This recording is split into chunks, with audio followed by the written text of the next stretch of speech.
ఏడాది ఇన్ఫోసిస్ ఉద్యోగుల జీతాలు భారీగా పెరగనున్నాయి. ఎక్కువ మంది ఉద్యోగులకు అక్టోబర్ నెలలోనే జీతాలు పెంపు అమల్లోకి రానుంది. సీనియర్ స్థాయి ఉద్యోగులకు మాత్రం జనవరిలో వేతనం సవరణలు వర్తిస్తాయని సాహిల్ పరేఖ్ తెలిపారు.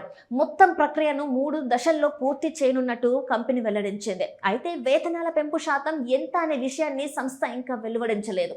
మరోవైపు ఇన్ఫోసిస్ క్యాంపస్ నియామకాలపై తన నిబద్ధత కొనసాగిస్తుంది.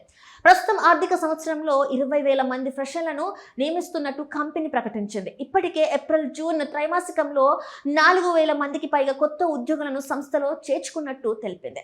గత 12 నెలల కాలానికి సంబంధించిన ఐటీ సేవల ఉద్యోగుల అప్రెంటిస్షిప్ రేటు 13% పెరిగిందని, గత త్రైమాసికంలో ఇది 12.6%గా ఉండగా ప్రస్తుతం స్వల్పంగా పెరిగింది. అలాగే జూన్ 30 నాటికి కంపెనీలో మొత్తం ఉద్యోగుల సంఖ్య 3,28,062గా ఉంది. మార్చి చివరి నాటికి ఈ సంఖ్య 3,28,594కి పెరిగింది. ఉద్యోగుల సంఖ్యలో స్వల్ప తగ్గుదల నమోదైంది.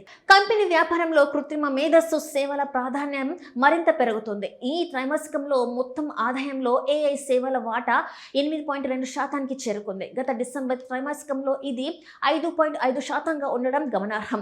$30 మిలియన్ పైబడిన భారీ ఒప్పందాల విలువ $3.6 బిలియన్ చేరుకుంది.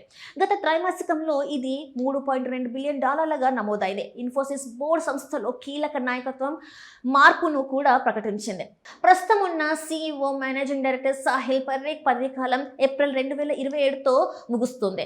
అనంతరం ఆశిష్ కుమార్ దాస్ CEO మేనేజింగ్ డైరెక్టర్గా బాధ్యతలు స్వీకరించనున్నారు. ఇందుకు ఆయన ఇప్పటికే CEO డెసిగ్నేటెడ్ బోర్డు నియమించింది. ఇన్ఫోసిస్ తాజా నిర్ణయాలతో ఉద్యోగులకు జీతాల పెంపు, భారీ స్థాయిలో ఫ్రెషర్ నియామకాలు, AI ఆధారిత వ్యాపార విస్తరణ వంటి అంశాలు సంస్థ భవిష్యత్ వృద్ధి వ్యూహాన్ని ప్రతిబింబిస్తుంది.